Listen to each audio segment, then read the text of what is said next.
Ya, Assalamualaikum warahmatullahi wabarakatuh. Selamat siang teman-teman semuanya ya.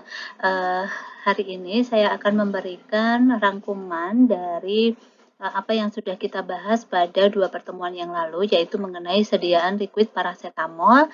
Jadi untuk sediaan yang pertama yaitu sediaan sirup ya teman-teman ya.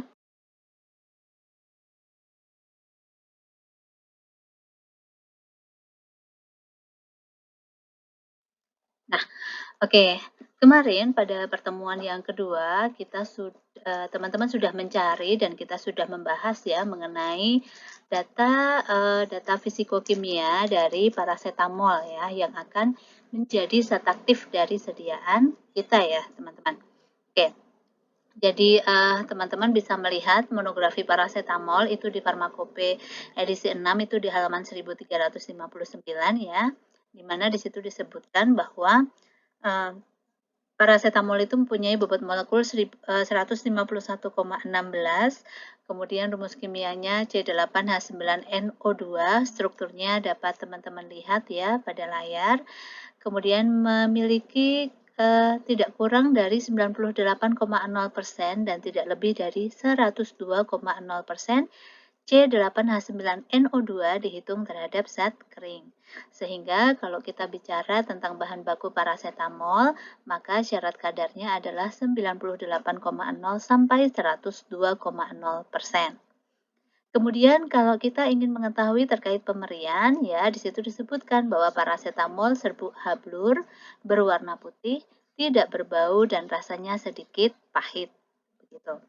Kemudian terkait dengan kelarutan, disebutkan bahwa paracetamol ini larut tetapi dalam air mendidih ya gitu. Kemudian larut juga dalam natrium hidroksida 1N dan dia memiliki kelarutan mudah larut dalam etanol. Nah, kemudian teman-teman ya, kalau teman-teman melihat data pada Farmakope edisi 4 misalnya ya, ada tambahan informasi mengenai kelarutan ya, yaitu di mana kelarutan paracetamol itu larut dalam 70 bagian air, kemudian larut dalam 7 bagian etanol 95% dan larut dalam 9 bagian propilen glikol, teman-teman. Itu tambahan data kelarutan terkait dengan paracetamol. Kenapa kelarutan ini menjadi penting untuk kita ketahui ya? Karena pada saat kita berbicara mengenai pembuatan sediaan sirup, itu kan kita harus mampu melarutkan terutama zat aktif serta bahan tambahannya ke dalam pelarut yang biasanya sebagian besar itu adalah berupa pelarut air, teman-teman. Nah, kemudian kalau kita melihat dari desain sediaan yang akan kita buat, teman-teman ya, kita melihat dari ini FI edisi 6 halaman 1362, teman-teman. Ada monografi mengenai larutan oral paracetamol ya. Nah, ada informasi kadar ya, ini sudah dapat teman-teman lihat bahwa kalau berdasarkan Farmakope, kadar larutan oral paracetamol itu harus berada pada rentang 90,0 sampai 110%. Yang kedua, ada juga data informasi mengenai syarat pH, di mana kalau pH menurut FI itu adalah sirupnya berkisar 3,8 sampai dengan 6,1. Nah, kemudian kalau desain dosis ya itu kita menyesuaikan yang sudah beredar di pasaran yaitu 120 mg per 5 ml. Kemudian untuk aromanya kita desain adalah aroma stroberi dengan warna sirup nanti adalah merah ya. Nah, selanjutnya teman-teman ya, kan tadi ya sudah saya jelaskan bahwa apabila kita berbicara mengenai bentuk sediaan sirup, tidak lepas dari yang namanya kelarutan, teman-teman. Gitu. Sehingga siapa di sini yang wajib untuk terlarut sempurna itu tentu saja adalah zat aktif yaitu paracetamol. Di mana dosis yang ingin kita buat itu adalah 120 mg per 5 ml. Kalau kita asumsikan ya teman-teman, kita akan membuat sediaan sirup sebanyak 100 ml.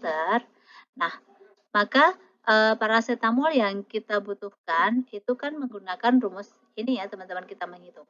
120 mg per 5 ml dikalikan 100 ml volume yang akan kita buat. Sehingga dalam 100 ml sirup itu kita harus melarutkan 2400 mg atau setara dengan 2,4 gram serbuk paracetamol. Gitu. Nah, karena kita memiliki sejumlah 2,4 gram serbuk paracetamol yang harus kita larutkan, kita coba hitung ya teman-teman. Andai kata nih kita menggunakan pelarut air teman-teman yang pertama. Jadi kelarutan paracetamol di dalam air itu 1:70 teman-teman. Artinya dalam 1 gram itu membutuhkan 70 ml pelarut air. Nah, kalau 2,4 gram yang akan kita larutkan, berarti kita membutuhkan air sebanyak 168 ml. Mungkin nggak kita melarutkan hanya dengan air saja? Kesimpulannya tidak mungkin ya, tidak bisa. Kenapa? Karena untuk larut hanya paracetamol saja kita sudah membutuhkan 168 ml. Sedangkan volume yang akan kita buat hanya 100 ml. Jadi di sini kalau kita menggunakan pelarut air jelas tidak bisa karena jumlah pelarut airnya itu kurang. Yang kedua, kalau kita melihat kelarutan paracetamol pada etanol 96%, di mana kelarutannya itu 1:7. Gitu. Artinya 1 gram etanol dapat dilarutkan kurang lebih dengan 7 ml. 1 gram paracetamol itu dapat dilarutkan dengan kurang lebih 7 ml etanol 96%. Jadi kalau 2,4 gram kita membutuhkan pelarut sebanyak 16,8 ml etanol. Kalau 16,8 ml ini konsentrasinya terhadap 100% ya teman-teman itu adalah 16,8%. Masih mungkin untuk kita buat. Yang ketiga adalah kelarutan terhadap propilen glikol, yaitu berbandingan 1:9, artinya 1 gram paracetamol dapat dilarutkan dengan 9 ml propilen glikol. Kalau kita mempunyai 2,4 gram paracetamol, maka kita membutuhkan pelarut propilen glikol sekitar 21,6 ml. Gitu. Sehingga konsentrasinya kalau kita terhadap 100 ml sediaan yang dibuat itu adalah sebanyak 21,6%. Seperti itu. Nah,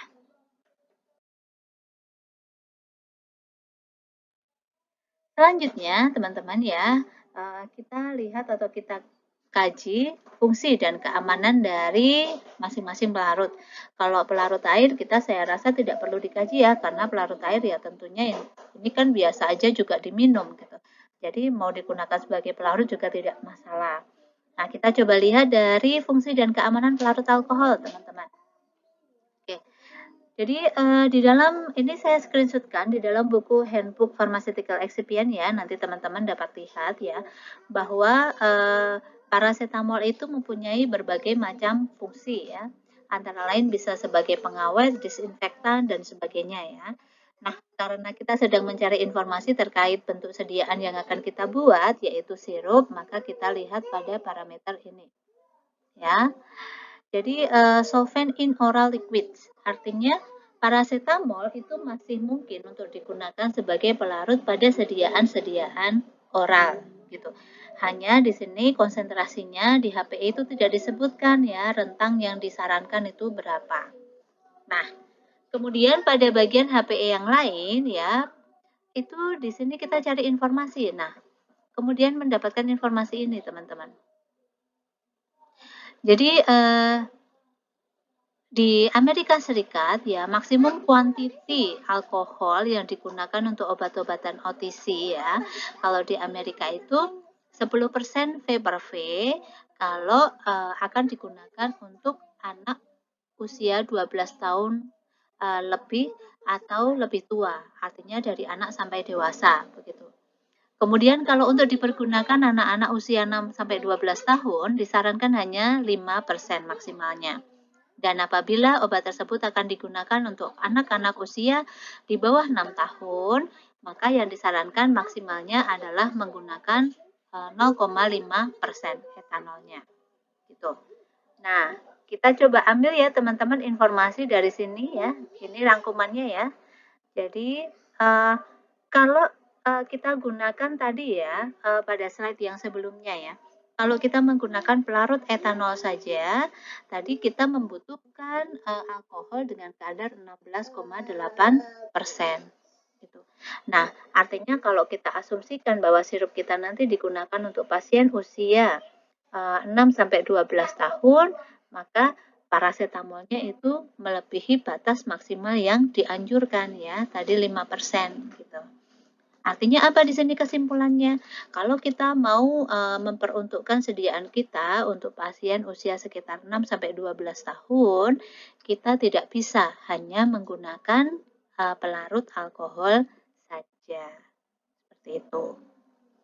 Nah, kemudian bagaimana solusinya?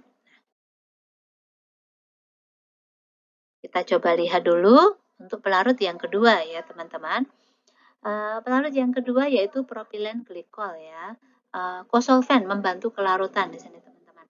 Nah, di sini disebutkan fungsi dari propilen glikol di Handbook of Pharmaceutical Excipient ya. Solvent or kosolven gitu. Dapat sebagai pelarut atau pembantu peningkat kelarutan. Di mana kalau pada sediaan oral atau sediaan yang diminum itu dapat digunakan pada konsentrasi 10 sampai 25%. Gitu. Nah, kemudian di sini juga pada bagian 7 juga disebutkan bahwa propilen glikol itu merupakan pelarut yang lebih baik daripada gliserin, teman-teman ya. Jadi gliserin ya itu salah satu bahan kosolven selain propilen glikol, teman-teman. Hanya kalau dibaca dari data ini artinya peningkatan kelarutan oleh propilen glikol itu akan lebih baik daripada gliserin. Nah, tadi ya yang direkomendasikan THP konsentrasinya adalah 10-25%. Nah, kalau berdasarkan slide pada perhitungan kita kalau misalnya hanya menggunakan pelarut atau kosolven propilen glikol, itu kita membutuhkan kadar propilen glikol sebanyak 21,6%. Artinya di sini dengan menggunakan kosolven propilen glikol sebanyak 21,6% itu masih memungkinkan. Parasetamol kita larut dan kadar propilen glikolnya juga masih dalam rentang yang diperbolehkan atau disarankan.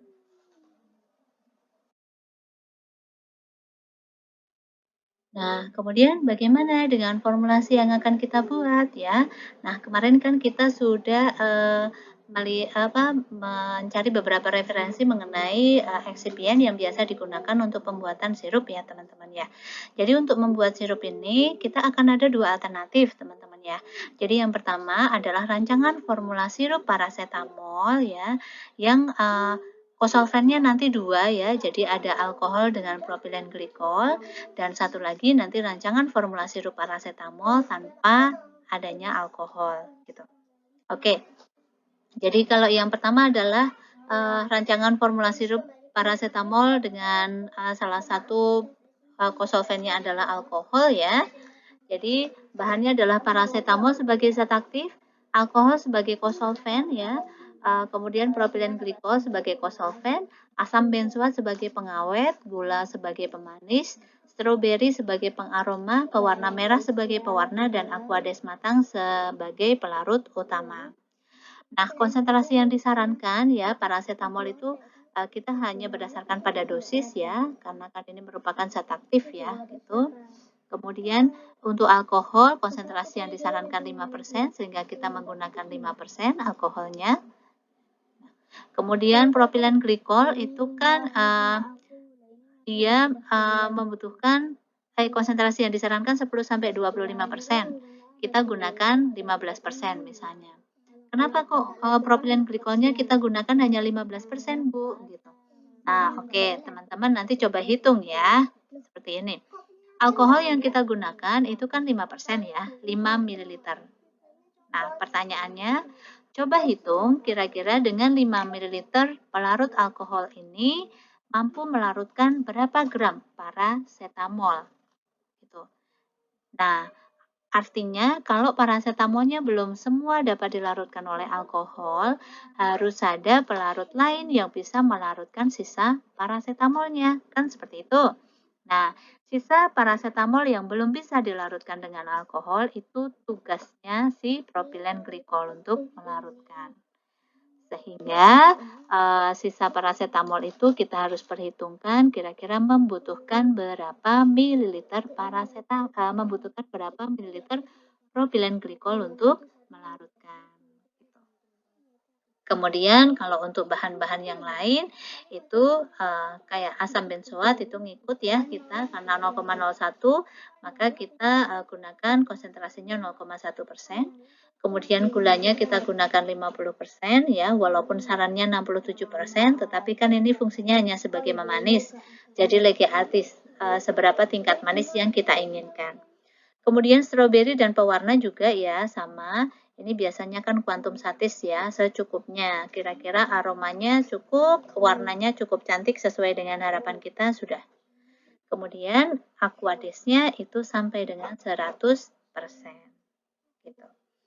Dan untuk cara kerjanya, yang pertama ya kita harus mencampurkan dulu kosolvennya teman-teman yaitu alkohol dengan propilen glikol sampai dengan homogen dalam beker gelas yang ukurannya 200 ml. Kemudian setelah itu kita masukkan serbuk parasetamol ke dalam campuran pelarut nomor 1 ya, aduk sampai dengan larut sempurna. Tandanya apa? Ditandai dengan terbentuknya larutan bening dan tidak ada sisa serbuk parasetamol yang tidak larut. Begitu. Nah, kemudian pada beker yang lain, teman-teman melarutkan si asam benzoat ya, pengawetnya dalam kurang lebih misalnya 5 ml aquades. Kemudian aduk sampai larut. Nah, larutan asam benzoat nomor 3 ini kemudian kita masukkan dalam larutan parasetamol nomor 2. Kemudian kita aduk sampai dengan homogen. Selanjutnya, kita melarutkan gula ya dalam kurang lebih 50 ml aquades. Kemudian kita aduk sampai larut dan kemudian kita masukkan lagi ke campuran nomor 2 dan kita aduk sampai homogen. Selanjutnya, jangan lupa kita membilas wadah bekas nomor 3 dan nomor 4 dengan aquades secukupnya ya hingga bersih. Tujuannya adalah supaya tidak ada sisa-sisa bahan yang tertinggal dalam wadah nomor 3 dan nomor 4. Jangan lupa air bilasan wadah nomor 3 dan 4 itu kita masukkan ke dalam larutan nomor 2. Terakhir, kita tambahkan pewarna merah dan esen stroberi dan kita tambahkan air sampai dengan 100 ml ke dalam larutan nomor 2 dan kemudian kita aduk sampai dengan homogen. Sirup parasetamol kita yang dengan menggunakan kosolven kombinasi alkohol dengan propilen glikol siap untuk dilakukan pengujian mutu fisik. Tuh. Kemudian rancangan formula yang kedua yaitu parasetamol tanpa alkohol ya teman-teman. Nah, karena tidak ada alkohol, maka di sini propilen glikol kita gunakan konsentrasi yang mendekati perhitungan kita tadi. Tadi untuk 2,4 gram parasetamol itu kita membutuhkan sekitar 21,6 ml propilen glikol ya. Jadi kita bulatkan supaya mudah menjadi 22% atau 22 ml. Untuk komponen bahan yang lain sama. Jadi ini yang berbeda hanya pada konsentrasi propilen glikolnya dan alkoholnya tidak ada, teman-teman. Gitu. Nah, cara pembuatannya hampir sama. Jadi yang pertama, karena kita hanya menggunakan kosolven propilen glikol, maka propilen glikol kita siapkan dalam beker gelas 200 ml. Kemudian kita tambahkan parasetamol ya. Aduk sampai larut sempurna, ditandai dengan terbentuknya larutan bening, tidak ada sisa serbuk parasetamol yang belum larut. Kemudian sama ya, larutkan asam benzoat di beker yang lain dengan kurang lebih 5 ml aquades, aduk sampai larut, masukkan ke maaf ini ke nomor 1 ya teman-teman ya. Kemudian larutkan gula Setelah larut, masukkan juga ke nomor 1, teman-teman. Kemudian dibilas wadahnya nomor 2 dan 3 dengan Aquades. Kemudian ditambah pewarna dan essence serta Aquades sisa sampai dengan 100 ml. Aduk sampai homogen. Jadi sirup paracetamol kita tanpa menggunakan alkohol siap untuk dilakukan uji mutu fisik. Dan nanti pengujian mutu fisik itu nanti meliputi yang pertama pengujian organoleptis atau pemerian, yang kedua uji pH, yang ketiga uji viskositas atau kekentalan, dan yang terakhir adalah uji bobot jenis atau BJ. Demikian teman-teman ya, proses pembuatan mulai dari formula sampai dengan cara kerja pembuatan sirup paracetamol dengan kosolven, alkohol, dan propilen glikol. Dan satu lagi adalah formula hanya dengan kosolven, propilen glikol saja. Jika ada pertanyaan bisa disampaikan via komentar ya teman-teman. Terima kasih.